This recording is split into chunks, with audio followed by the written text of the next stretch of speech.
issued a severe thunderstorm warning for eastern Denton County in north-central Texas, northwestern Collin County in north-central Texas, until 1 a.m. Central Daylight Time.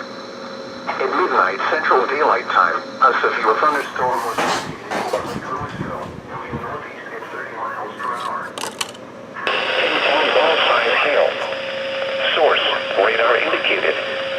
Impact, people and animals outdoors will be injured.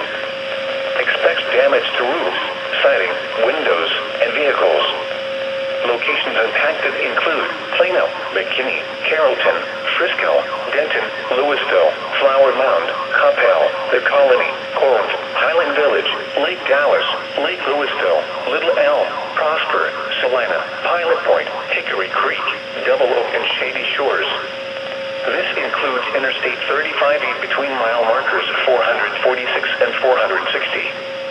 For your protection, get inside a sturdy structure and stay away from windows.